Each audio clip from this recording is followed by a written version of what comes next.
I just told the team we're so proud of them. We're proud of the way they truly focused this week on improvement.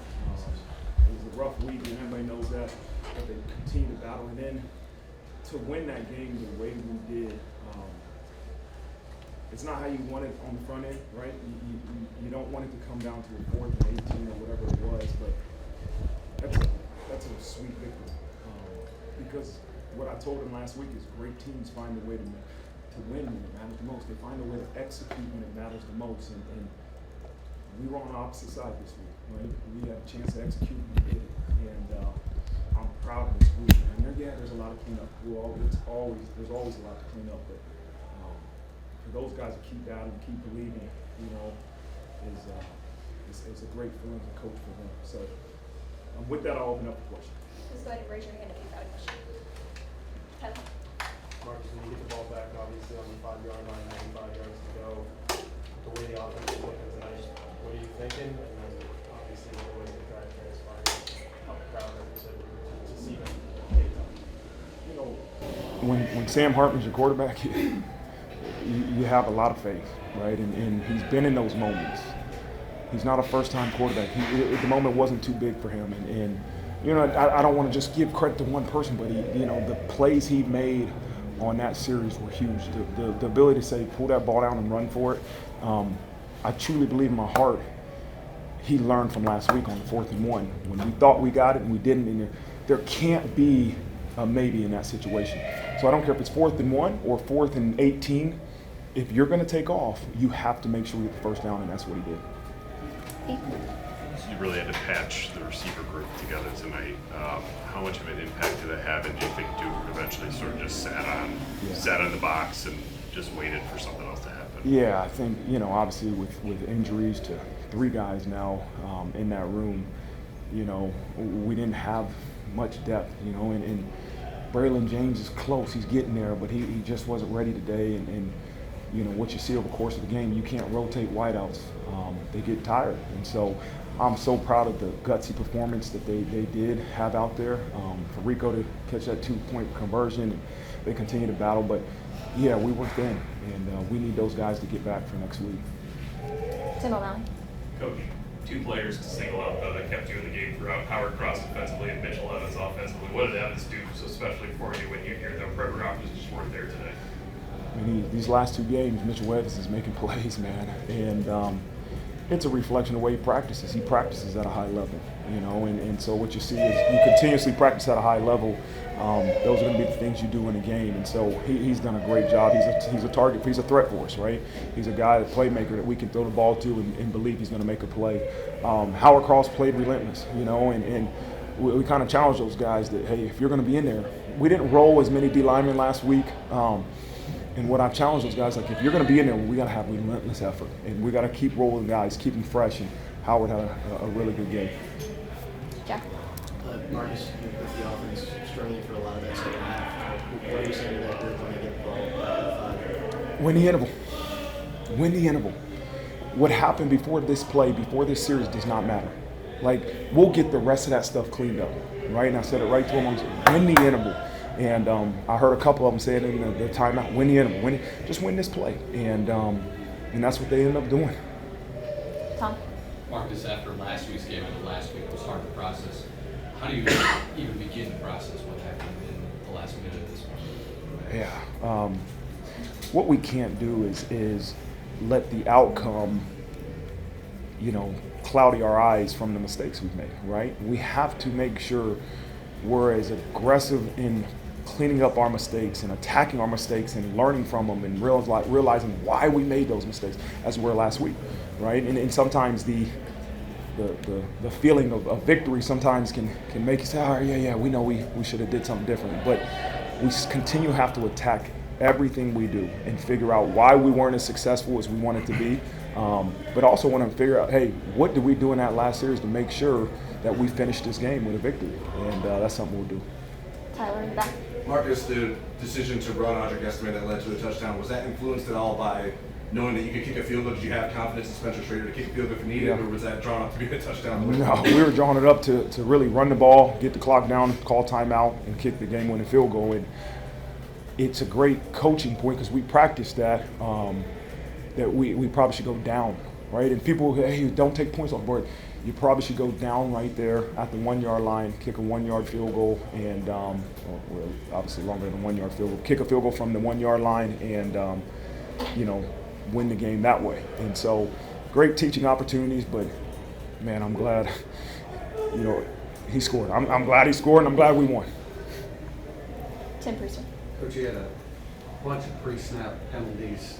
Maybe lost your discipline a little bit over as the game wore on. Did you sense, everything that you went through emotionally and physically and mentally last week, that it was a little bit harder to get that back up at peak performance? No, Tim, a couple of those pre-snap penalties, like 3 of them, I think, were give Duke credit for the crowd noise, right? And we could not. We were trying to go on a clap. We were trying to go on first down, and it was pretty loud out there. And that's something that whenever we travel, we got to be prepared for. So we got to do a better job there. Some of the other pre-snap penalties we got to fix, right? We got to clean up, lining off sides. That happened twice a day, and some of the pre-snap penalties that we self-inflicted had. But I don't know if it's due to the week, I don't know, Tim. We got to fix it, though. That's the reality that we have to fix it. Pete. Did you get an explanation for the McPherson punt that was ruled at the 1 and then reviewed and then put at the 20? Because on the broadcast, the ESPN official expert said, that was a mistake. That was not. Yeah, they said that they reviewed it and it looked like the ball went over top of the pylon, and that's. I didn't get many explanations today that I was really looking for, but we won. Anything else? Mike? How close was Jaden Greathouse to being able to help, and what went into that? Is it a hamstring? Yeah, it was a hamstring. It happened Thursday, maybe in practice. I can't remember what day it was, and he was going to try to warm up and see. He's a tough kid, and he got out there for warm-ups, and there was just no way he was going to be able to do it. And so we were talking about maybe using him in the red zone, but he just couldn't, with how hard he plays, the way he runs routes, it wasn't what was best for him or for the team. And so, I believe he'll be back. I believe JT will be back. JT was running today in our pre-game practice, just not ready to compete in a game yet.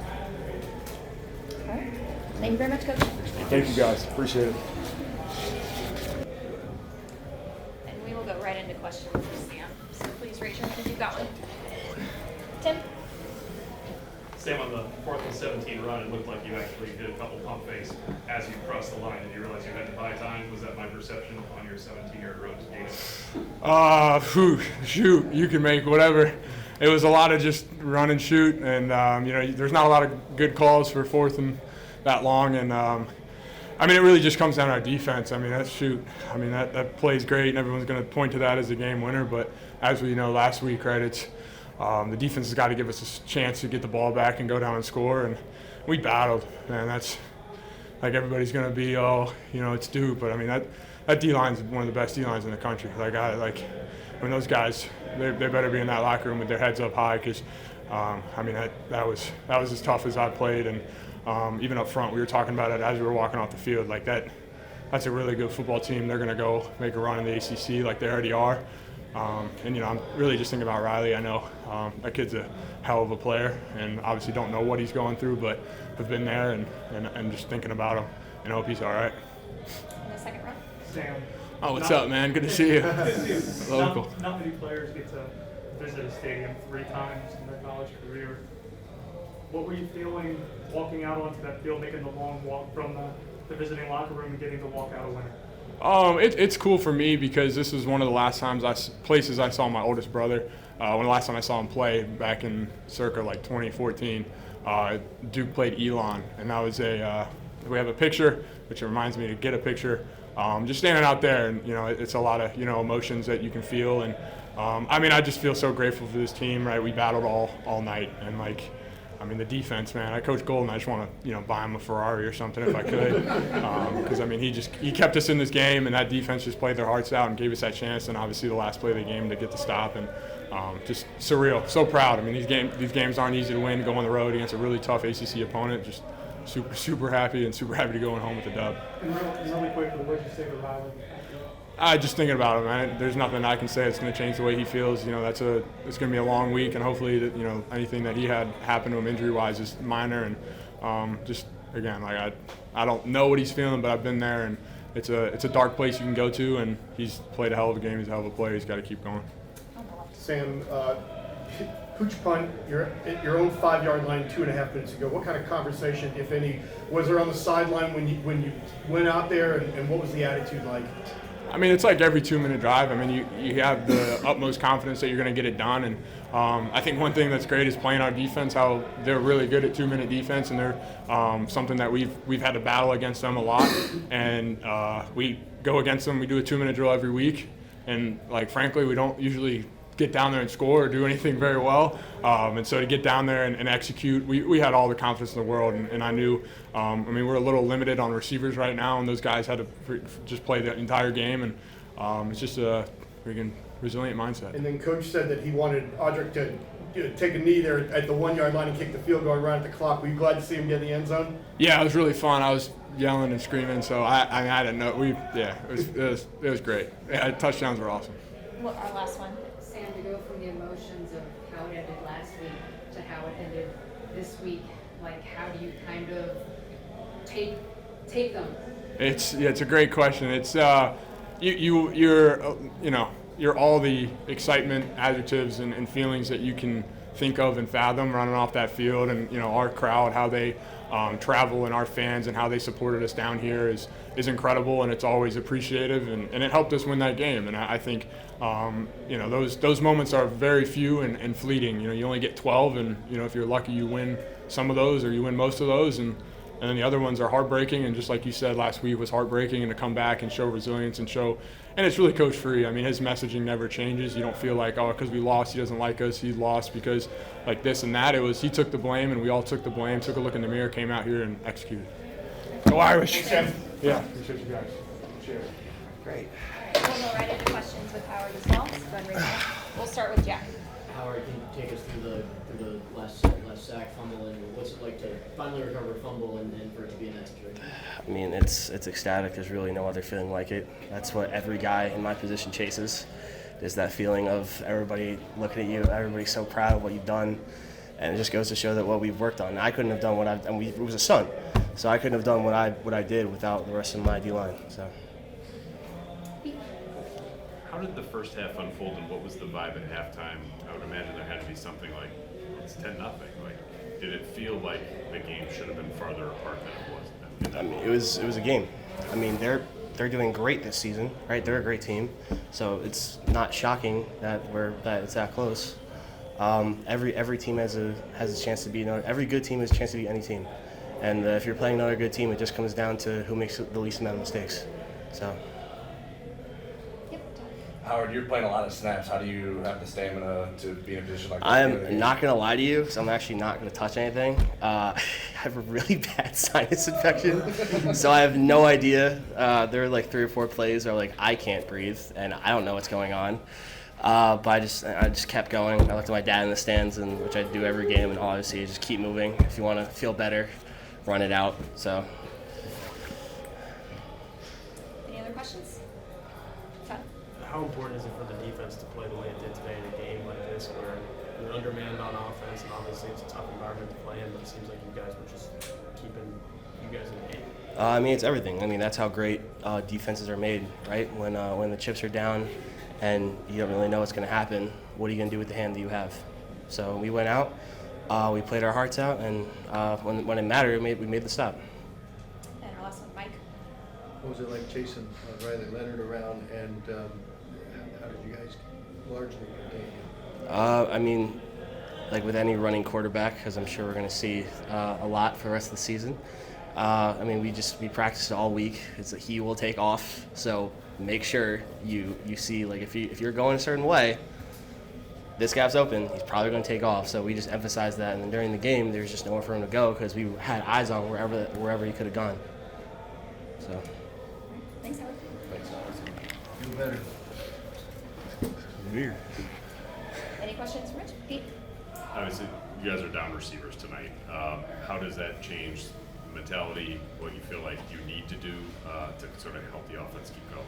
Yeah, obviously our room kind of had to step up, same with the running backs, and I feel like we all kind of did that. Like Holden was taking on more like a different kind of blocking role than kind of what he's done before in the past, and he executed. And we were doing a bunch of like 22 personnel with 2 running backs, 2 tight ends out there because we had to. And but even in the receiver room, Toby and Rico kind of stepped up and had to take surplus amount of reps for that, and they kind of knew that, and they stepped up. So yeah.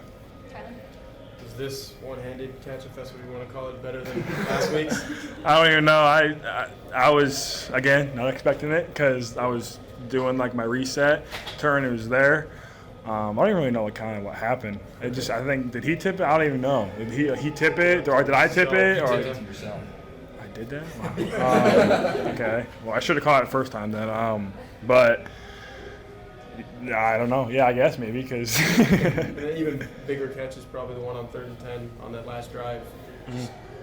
What does it feel like to know that you moved the chains there and that you guys still have a chance? Well, we've executed, I think, pretty much every 2-minute drill that we've had this season, and we practice it a lot. We do it every Wednesday, and our 2-minute mentality is like we feel like we can execute whatever we have to, whatever look comes at us, because they were throwing everything at us there at the last second.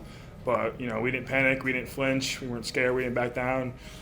Sam ran what was like 4th and 16, something like that. Yeah, it's pretty sick. But yeah, like do what we had to get the freaking first down. So yeah. Tom. Why didn't you panic or flinch or do anything that let that last drive instead of just going right down the field the way you did? Our mentality, like I said, like champions respond. So that's kind of the role we took on this week. Like, didn't back down and we didn't give up. So yeah. Tim. Mitchell, you guys controlled the line of scrimmage early on and kind of slipped away. What did they do defensively to compensate? And do you think that everything that you put into last week, maybe as the game went on, kind of caught up to you guys? Yeah, I think I said this earlier in the week. They had a good defensive front and like box. They were stout guys. They were doing a lot of I think just like not like shifts, but like stems with the D line, like stem on left, right, whatever. But they were throwing a lot of ass, and especially when we were doing like our back blocks and our inserts, they were spilling them, and they were they were just a good defensive line front. So I think it's just they game plan like we game plan. So. So you don't leave the field very much, and you're asked to do a lot of motions and blocking. How are you feeling at the end of the game? What does it take to have the stamina to come through in those moments? Tired, but Sam's out there, the O-line's out there, like the defensive line's out there, like they're playing a lot of snaps too, and if you're asked to do that, you got to do it. Like there's no that's what the off season's for. Like, you got to train. Just because you could play 40 snaps, you could play 60 snaps, you could play 2, but you got to be ready for every snap you take. So, yeah. Any other questions? All right, you're good to go. Thank you.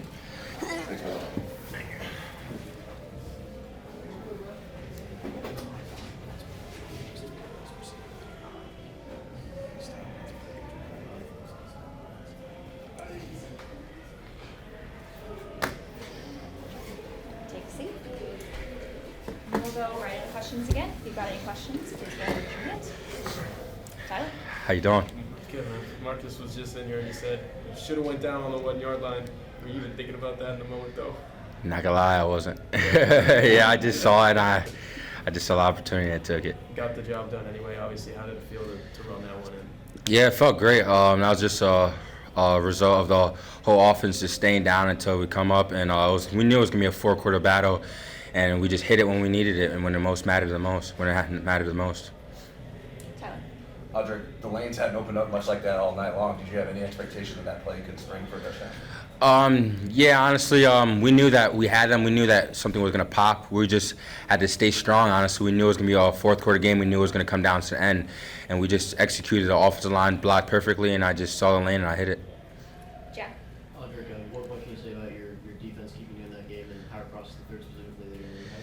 Yeah, our defense played great. We knew they were going to play great. We knew it was going to be a tough game. They knew that. They knew their quarterback was going to be able to run the ball, but they handled them well. We had a great week of practice Monday through Friday, pushing each other, offense, defense, going at it. But they did really good, and they responded back well.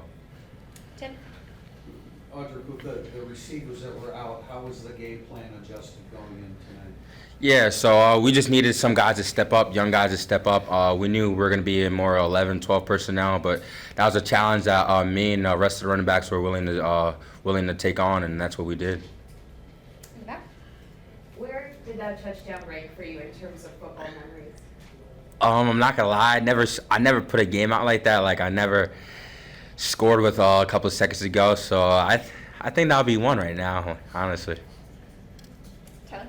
Audric, the confidence at the end of the game, how much is that related to having Sam Hartman at quarterback and feeling confident that he's going to be able to get things done for you guys? Yes, Sam, he's one of the best in the business. When the pressure's on, he's at his best, honestly. When him converting on that 4th down was huge for us, honestly. Without that play, we wouldn't be able to have the opportunity to score right there. So that's just a result of the player Sam is and the team he is, and he's doing whatever it takes to win the game and win for this team. Dan, one with you. Audric, you played against a really good defensive line today, and there were some times where you didn't have the biggest holes available to you. I'm just wondering how you stay patient, and how do you not get frustrated to be patient and wait for those holes to open up and develop? Yeah, especially games like this, you can't jump to the next quarter. You got to take one play at a time, and that's what we did. Honestly, it wasn't pretty, but we got the job done. We knew that team was going to bring everything we got, but we brought everything we got back at them, and it was going to be a 4-quarter battle, and that's what we did. We finished in the 4th quarter. All right. Thanks, Audrey. Thank you, guys.